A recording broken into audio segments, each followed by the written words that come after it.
신앙 고백하시겠습니다. 전능하사 천지를 만드신 하나님 아버지를 내가 믿사오며 그 외아들 우리 주 예수 그리스도를 믿사오니 이는 성령으로 잉태하사 동정녀 마리아에게 나시고 본디오 빌라도에게 고난을 받으사 십자가에 못 박혀 죽으시고 장사한 지 사흘 만에 죽은 자 가운데서 다시 살아나시며 하늘에 오사 전능하신 하나님 우편 앉아 계시다가 주로서 산자와 죽은 자를 심판하러 오시리라.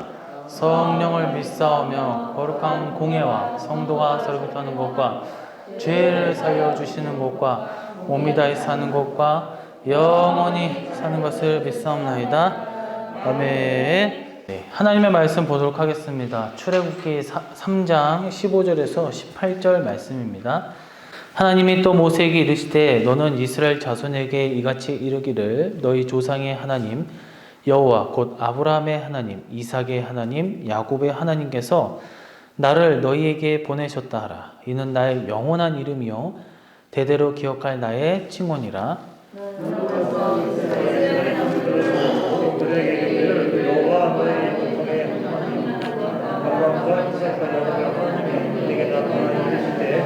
내가 너희를 돌보아 너희가 애굽에서 고난 일을 너희에게 구하노라. 내가 말하였거니와 내가 너희를 애굽의 고난 중에서 인도하여 내어 젖과 꿀이 흐르는 땅 곧 가나안 족속, 헷 족속, 아모리 족속, 브리스 족속, 히위 족속, 여부수 족속의 땅으로 올라가게 하리라 하셨다 하면 그들이 내 말을 들으리니 너는 그들의 장로들과 함께 애굽 왕에게 이르기를 히브리 사람의 하나님 여호와께서 우리에게 임하였은즉 우리가 우리 하나님 여호와께 제사를 드리려 하오니 사흘길쯤 광야로 가도록 허락하소서 하라. 아멘. 할렐루야. 오늘도 주님의 은혜가 가득하기를 간절히 소망합니다. 네, 오늘은 출애굽기 3장 15절에서 18절 본문을 중심으로 이 모세가 이스라엘에게 이제 전해야 할 하나님이란 무엇인가, 그 하나님의 말씀은 무엇인가라는 제목으로 오늘 말씀을 대언하도록 하겠습니다. 이는 이 시대의 주의 종들이 전해야 할 예수님의 증거의 핵심을 가르쳐 주고 있습니다. 오늘 본문은 당연하게도 이 출애굽을 배경으로 삼고 있습니다. 말 그대로 애굽을 지금 탈출하는 그런 과정에 있다라는 것이죠. 출애굽은 우리가 잘 알듯 하나님께서 애굽에서 종살이하며 학대받은 이스라엘을 구원하는 그런 스토리입니다. 이는 또한 영적으로 우리를 구원하시는 하나님의 구원사이기도 합니다. 그래서 이 출애굽은 단순히 모세의 기적, 그런 10가지 재앙, 홍해를 가르는 사건, 이런 것을 우리가 기억할 수 있겠지만 단순히 그런 것이 아니라 이 지금도 계속적으로 그들이 이제 바리새인들, 유대인들이 얘기하는 건 이 애굽에서 구원한 하나님을 굉장히 강조한다라는 거예요. 여기서도 마찬가지죠. 애굽에서 누가 너희를 구하였는가? 누가 빼줬는가? 그래서 유월절을 지키는 이유가 뭐예요? 그 애굽에서 나를 구출해 주신 하나님을 기념하기 위해서라는 거예요. 물론 이제 신약에 넘어와서는 그것이 유월절을 상징하는 것이 이제 예수님으로 이제 드러나게 되었죠. 그런 것처럼 이 출애굽 사건은 굉장히 큰 의미가 담겨져 있는 사건입니다. 하나님께서는 구원의 역사를 행하시기 전에 먼저 자신이 스스로 어떤 천사를 동원한 것이 아니라 항상 사람을 통해서, 좀 더 자세히 말씀을 드리면 종을 통해서 부르시고 세우셨다라는 거예요. 그것이 누구예요? 바로 모세라는 거죠. 이에 모세는 자신이 이스라엘에게 가서 하나님을 누구라고 전해야 하는지를 묻게 됩니다. 그러니까 당신이 누구인지를 내가 어떻게 압니까? 이스라엘 사람들에게 당신이 누구인지를 어떻게 내가 전해야 되겠습니까? 라고 얘기를 한다라는 거죠. 이에 대해 하나님께서는 자기를 어떻게 소개하고 어떻게 전할지를 지금 모세에게 가르쳐 주고 있습니다. 그래서 이제 모세가 이스라엘에게 전해야 할 하나님, 과연 그것이 무엇인가? 우리가 함께 살펴보고자 합니다. 첫 번째로 하나님은 바로 애굽에서 인도하시는 분이다라는 것이죠. 17절에 보니까 내가 말하였거니와 내가 너희를 애굽의 고난 중에서 인도하여 내어 젖과 꿀이 흐르는 땅 곧 가나안 족속, 헷 족속, 아모리 족속, 브리스 족속, 히위 족속, 여부스 족속의 땅으로 올라가게 하리라 하셨다 하면, 이 모세가 이스라엘에게 하나님이 누구인지를 증언하며 결코 빼놓지 말아야 할 내용은 바로 애굽에서 인도하시는 분이다라는 거예요. 이는 신약적으로 주의 종들이 예수님의 말씀을 더할 때 마귀 권세의 악한 세력으로부터 구원하시는 분임을 증거하는 것과 연결되어지고 있다는 것입니다. 그래서 우리는 단순히 하나님이 애굽에서 빼놓는 노예살이를 하고 있는 백성들을 빼내는 이런 것이 아니라 그 훨씬 더 이면에는 뭐예요? 여호와의 신과 애굽의 그 악한 신, 다시 말해서 마귀와의 싸움이라는, 영적 싸움이라는 거예요. 그래서 애굽 사람들이 섬기는 이 10가지 재앙은 다 뭐예요? 뭐 나일강을 피로 만든 사건, 나일강의 신, 파리 신, 개구리 신 등등 그런 신들과 자신들이 절대적으로 믿고 있는 강하다고 여겼던 그 신들이 하나님 앞에서는 다 무용지물이라는 거예요. 10가지 재앙은 단순히 애굽인들이 저주를 받는 것이 끝나는 것이 아니라 이스라엘 사람들에게조차 뭐예요? 거기에서 살면서 나도 모르게 하나님을 믿어야 되는데 개구리의 신을 믿을 수도 있는 거고 나일강의 신을 믿을 수도 있는 거예요. 변할 수 있다는 거예요. 그러니까 쳐다보니까 하나님 앞에 다 파괴되는구나. 격파당하는구나. 마지막에는 어떻게 됩니까? 마지막에는 해가 뜨지도 않아요. 애굽의 최고신 라신, 태양신이 하나님 앞에 꼼짝없이 당하는 모습을 보여주고 있다는 거예요. 그래서 하나둘씩 애굽이 믿는 그런 신들이 죽어나갈 때에 비로소 이스라엘 사람들이 하나님의 어떤 존재인지를 깨닫게 되는 과정을 보여주고 있다는 것입니다. 그래서 나를 이렇게 세워주시고 나를 구원해 주시는 분. 예수님도 뭐예요? 마귀의 세력으로부터, 악한 세력으로부터 나를 구원해 주시는 분. 그것과 증거되고 연결되어지고 있다는 것입니다. 당시 이스라엘은 애굽에서 죽을 고생을 하며 살았어요. 매일 강제 노역과 매질을 당하며 살았습니다. 그러니까 애굽에서는 이집트 사람들은 이 현세보다 마치 어떻게 보면 우리 기독교인과 좀 비슷한데 현세보다 약간 좀 저승이죠. 그 사람들 입장에서는. 거기에 관심이 더 많았단 말이에요. 그래서 딱 왕이 딱 즉위를 해버리면 가장 먼저 하는 일이 바로 피라미드를 세우는 거예요. 내가 죽게 되면 들어갈 무덤을 만드는 거예요. 그러니까 죽을 때까지 그 피라미드만 만드는 거예요. 근데 피라미드가 좀 크냐 이라는 거예요. 뭐 무슨 빌라나 아파트만 한 게 아니라 그보다 어마어마하게 더 크잖아요. 근데 그 전에는 노예들이 그냥 애굽인들이 했었는데 이스라엘 보니까 엄청 많단 말이에요. 사람들이. 그러니까 얘네들 다 노예를 부려먹자 하니까 이 애굽 사람들, 애굽왕 입장에서는 얼마나 큰 자산이었겠습니까? 노예였단 말이에요. 편안하게 해주지 않아요. 그래서 애굽왕은 이 노역과 매질을 통해서 이스라엘을 괴롭혔고 압제를 가했어요. 그럼에도 불구하고 어떻게 해요? 점점 더 그들의 인구가 늘어나니까 이거 언젠가는 우리가 이스라엘 사람들한테 먹히겠다 하는 두려움이 있다 보니까 아들을 낳을 경우 히브리인들은 어떻게 돼요? 다 나일강에 다 버리라는 거예요. 다 죽이라는 거예요. 자기 생명보다 귀한 아들을 낳자마자 자기 손으로 죽여야 하는 비참한 처지에 놓여져 있었습니다. 이와 관련해 본문 중 이 고난으로 번역된 히브리어 원문 표현은 억압, 고통, 비참함 등의 의미를 갖습니다. 여기서 하나님께서 구원하신다라는 거예요. 끔찍한 억압, 그로 인해 초래된 고통과 비참함으로 구원하신다는 말씀을 증언해야 한다라는 거예요. 내가 편해요. 잘 먹고 잘 살아요. 하나님이 왜 필요하겠습니까? 나 잘 살고 있는데. 너희들이 억압받고 너희들이 부족하고 너희들이 힘들고 고통 가운데 있으니 하나님의 절실히 필요하다라는 거예요. 모세가 이 말씀을 전해야 된다라는 것이죠. 이것이 모세의 증거이며 또한 오늘날 주의 종들의 증거입니다. 신약적으로도 주의 종들은 우리를 죄의 사슬에 꿰어 사망으로 몰아가는 마귀의 권세에서 예수님으로 인하여 건지심을 받는다는 것을 증명한다는 거예요. 그래서 마태복음 1장 21절을 보시게 되면 아들을 낳으리니 이름을 예수라 하라. 이는 그가 자기 백성을 그들의 죄에서 구원할 자이심이라 하니라.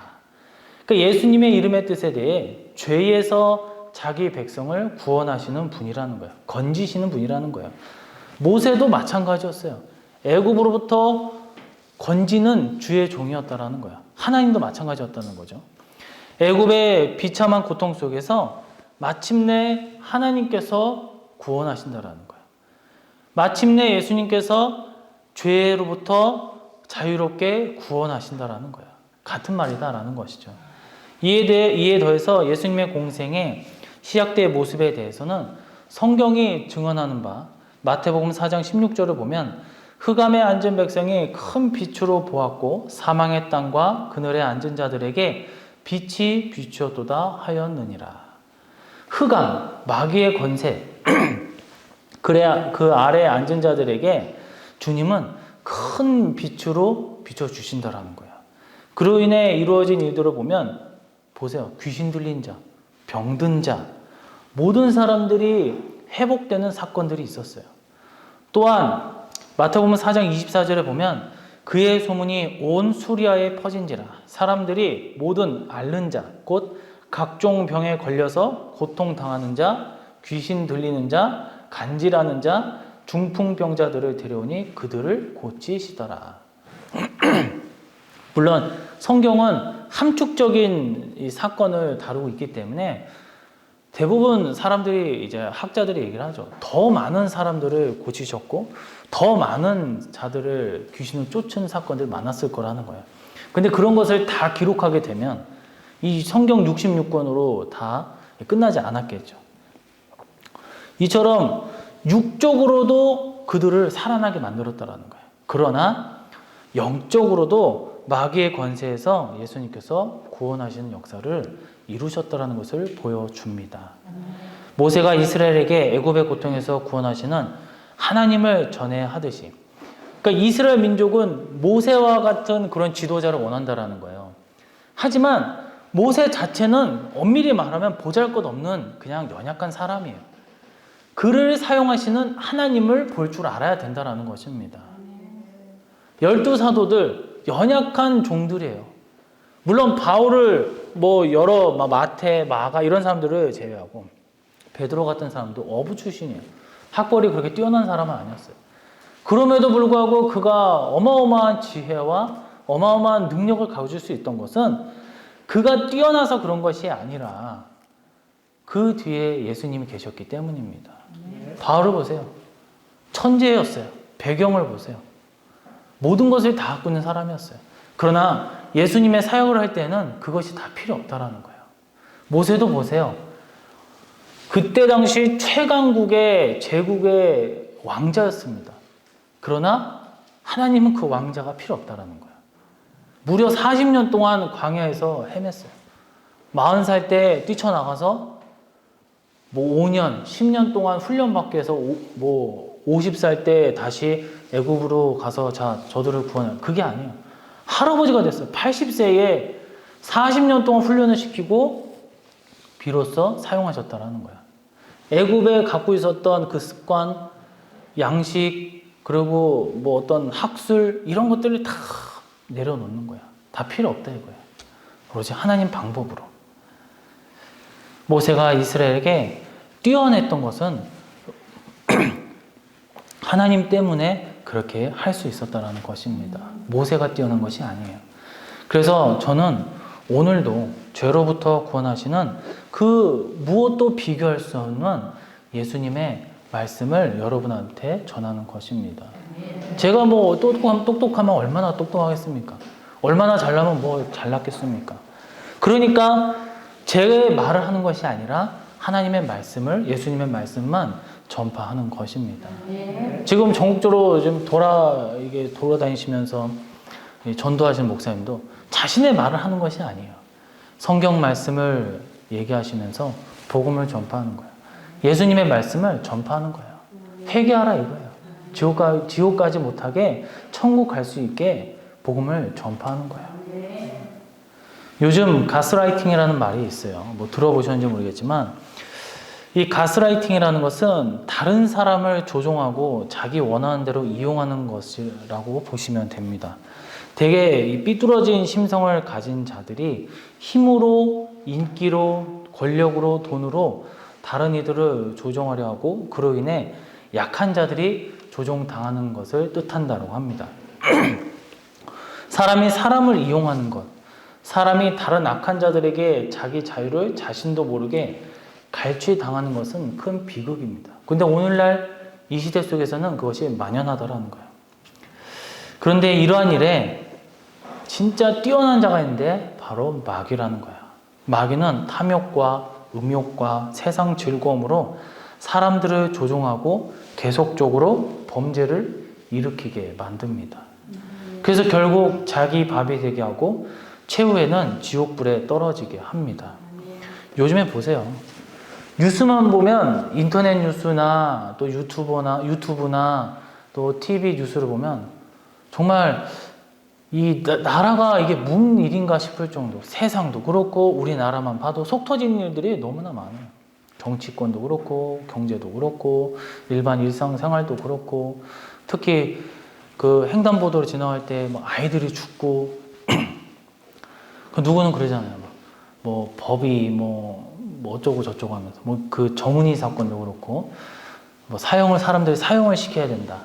근데 뭐 무기징역을 때렸다. 저러다가 또 감형이 돼서 뭐 몇십 년 또 안 받을 거다. 근데 저는 그렇게 생각해요. 물론 5년이 됐든 뭐 1년이 됐든 뭐 짧을 수 있어요. 근데 어쨌든 감옥에 가면 인생은 끝난 거 아니겠습니까? 5년이 됐든 10년이 됐든 물론 뭐 짧을 수 있어서 그거에 대해서 불만을 가질 수도 있겠지만 인생 자체가 끝난 거예요. 5년이 됐든 10년이 됐든 30년이 됐든 물론 이제 그것이 더 길면 더 끔찍하지만 그게 제가 반다 생각하면 야 5년이 짧은 것도 끔찍하다는 생각이 들더라고요. 그런데도 불구하고 저게 내일이라고 생각 안 하나 봐요. 분명히 어딘가에서도 아직도 학대하고 있을 것이고 누군가 또 죽었지만 발견이 안 된 사건도 있을 거라는 거야. 이런 점점 어두운 세상 속에 왜 점점 이렇게 악해져 가고 있을까? 뒤에서 마귀가 조종하고 있다라는 거야. 예수님께서는 이러한 악한 마귀의 역사에서 마귀 권세에서 구원하신 분이십니다. 모세가 애굽 종살이에서 구원하시는 하나님을 전했듯이 주의 종들이 가장 먼저 전해야 할 예수님의 증거가 바로 이것입니다. 두 번째입니다. 가나안 땅으로 가게 하시는 분이다.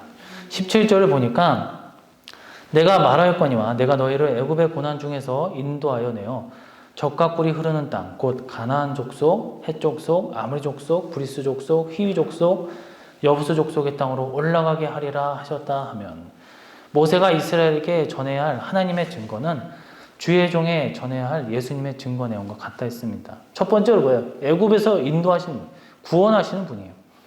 주의 종들이 애굽의 노예 생활과 같은 마귀 권세에서 구원하시는 예수님을 증거해야 된다라는 거예요. 어둠 속에 빛 한 줄을 쏴줘야 된다라는 거예요.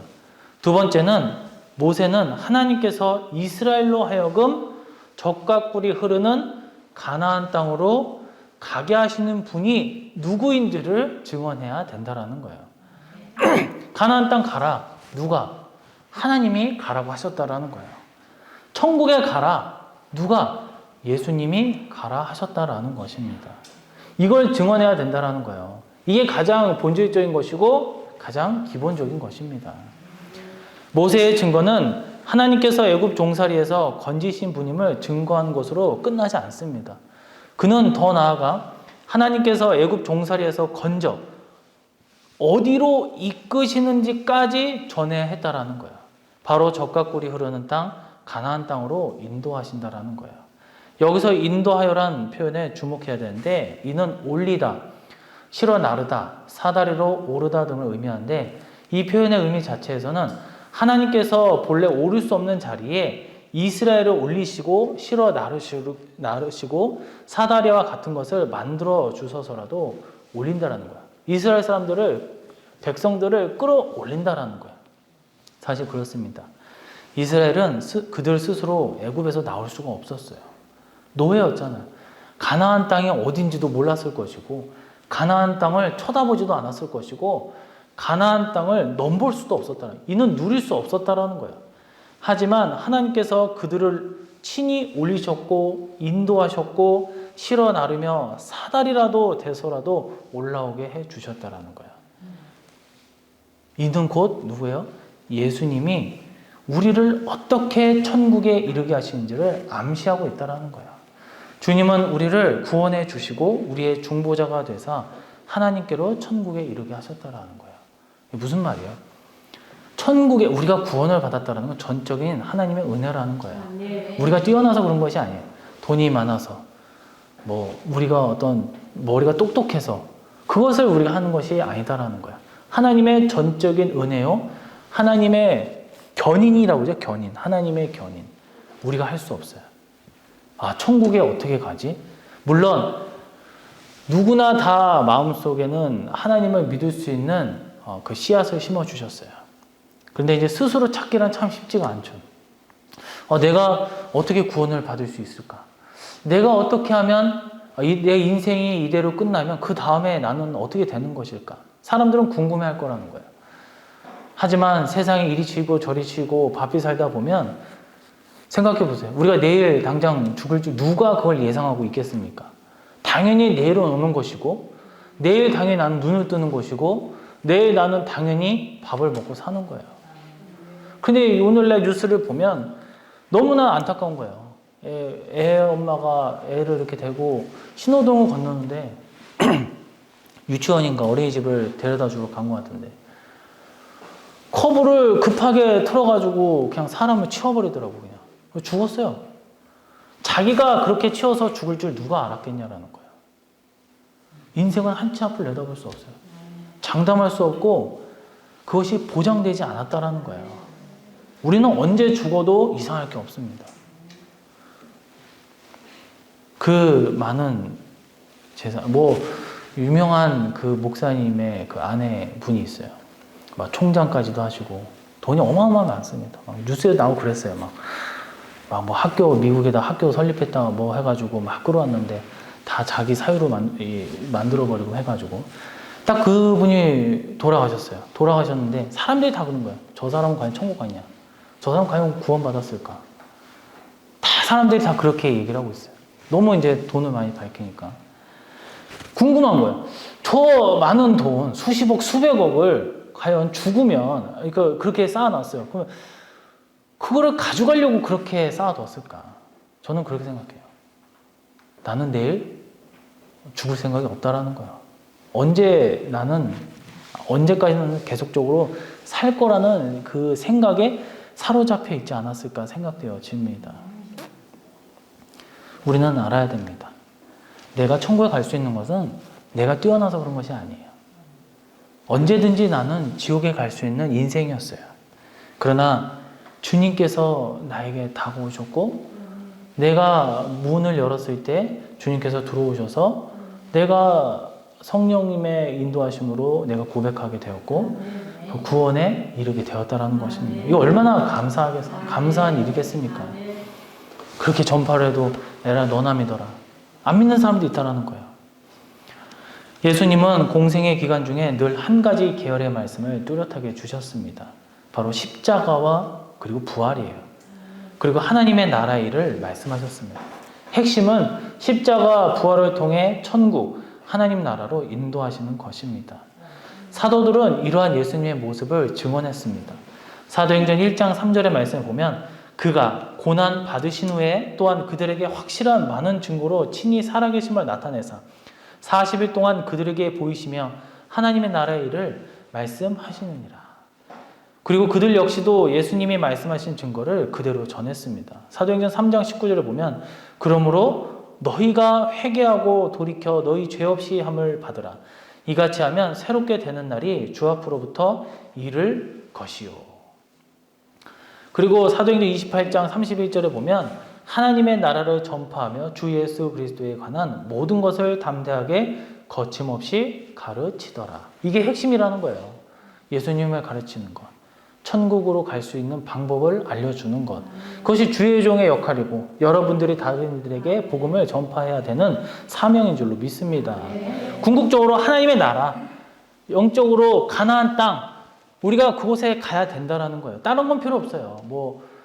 뭐예요? 그 천주교에서 말하는 그 중간에 있는 연옥. 그런 게 어디 있습니까? 천국에서는 하나님의 말씀은 그런 말이 없어요. 물론 있을 수도 있겠지만 우리는 어쨌든 하나님의 말씀만 빼지도 않고 더하지도 않아야 되니까 거기에 허위 어떤 속임에 넘어가지 말아야 된다라는 거예요. 역사적으로 사람들은 완전한 세상, 이상 사회를 꿈꿔왔고 이를 실현하고자 노력했어요. 이 땅에서의 자꾸 유토피아, 천국을 건설하려고 해요. 그러나 이 땅은 잠깐 우리가 머물다가 가는 곳이란 말이에요. 영원한 우리의 천국은 변하지도 아니하고 속상한 일도 없고 오로지 하나님 앞에 영광을 올리며 기쁨밖에 없다라는 거예요.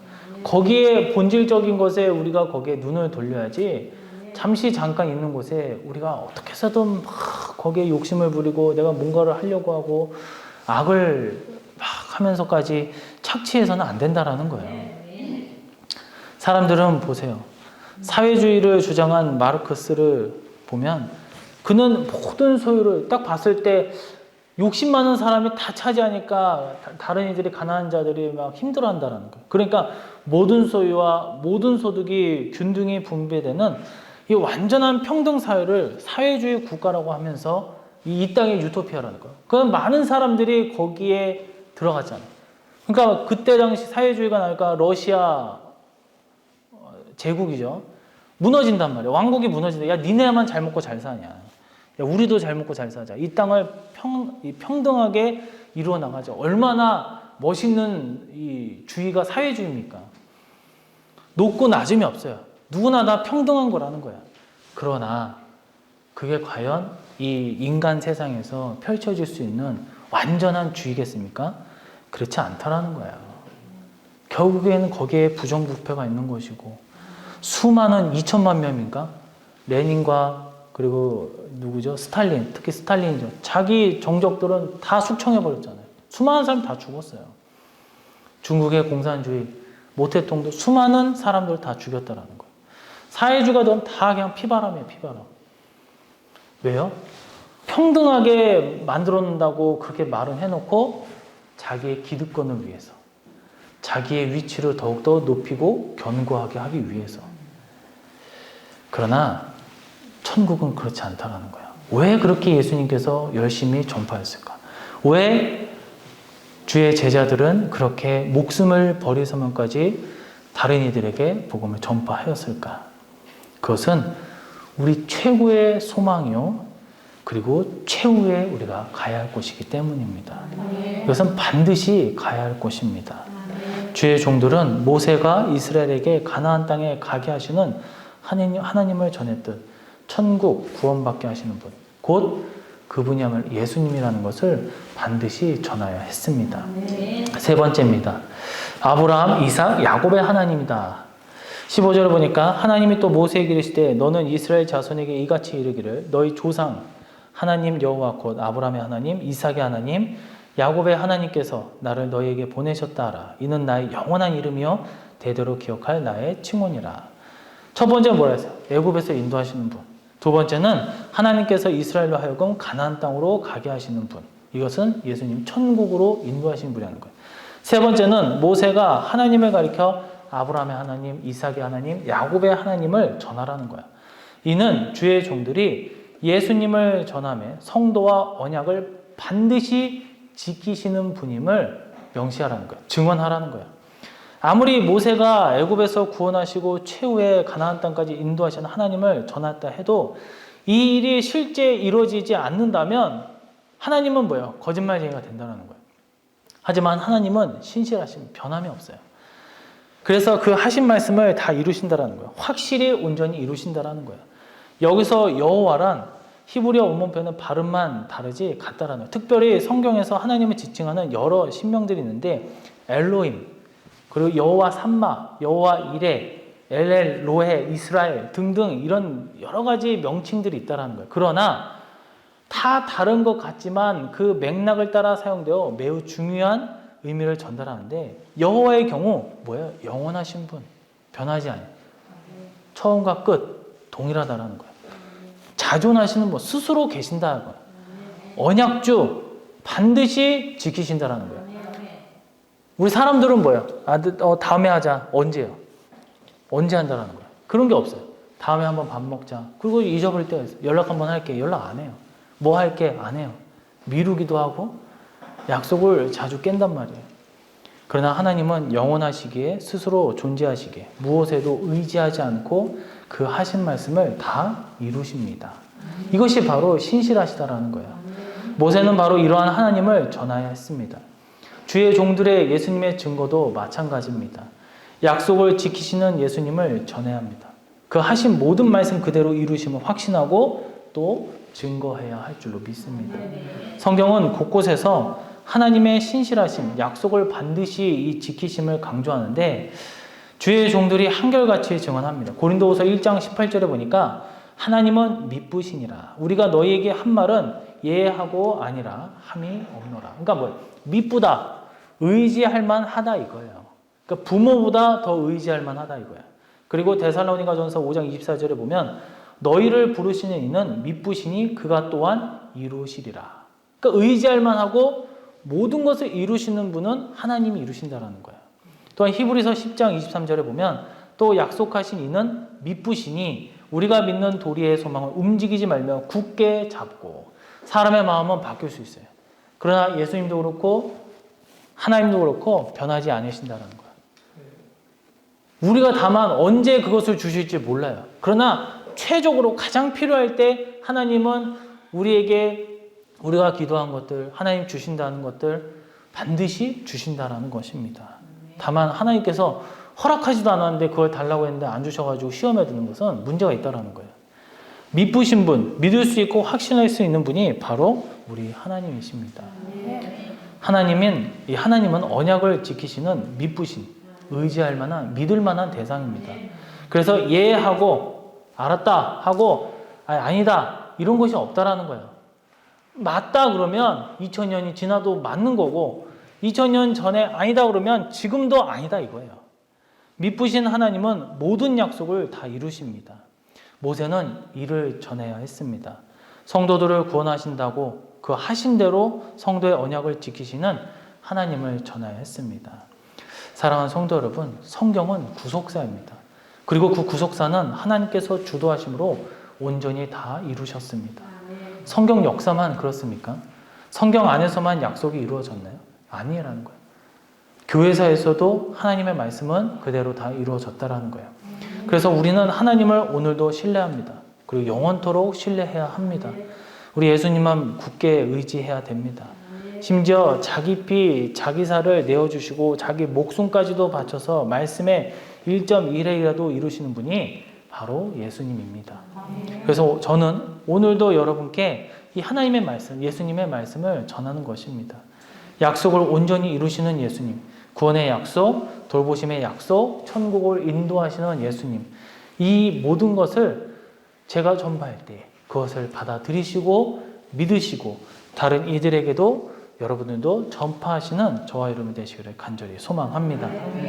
기도하도록 하겠습니다. 오늘은 모세가 이스라엘에게 전해야 할 하나님이라는 주제로 말씀을 나누어 보았습니다. 하나님이야말로 악한 권세로부터 구원하시고 보호해 주시는, 또 애굽에서 빼내 주시고 구원의 땅 가나안 땅으로 인도하시고 유일한 미쁘신 의지의 대상임을 고백하면서 우리가 언제까지나 하나님만을 신뢰하고 하나님의 말씀에 입각한 그런 삶을 살 수 있게 해달라고, 주님의 참자녀 또한 주님의 제자들이 될 수 있도록 은혜를 달라고 이 시간 말씀을 붙잡고 주여 삼창 부르시고 기도하도록 하겠습니다. 주여! 이제는 구원자이신 예수 그리스도의 희생과 사랑에 담긴 십자가의 은혜와 성부 하나님 우리를 향한 구원의 섭리 및 주관하심과 우리 가운데 늘 역사하시고 구원과 축복의 성취를 위하여 늘 움직이시는 성령님의 은혜가 우리를 악한 권세로부터 보호하시고 축복의 땅, 그 가나안 땅으로 인도하시며 아브라함, 이삭의 그리고 야곱의 하나님의 그 위대하시고 거룩하신 이름의 축복과 은혜가 우리의 가정과 우리 이 선울교회 그리고 우리의 기업과 이 사회와 국가에 영원토록 함께 있을지어다. 아멘.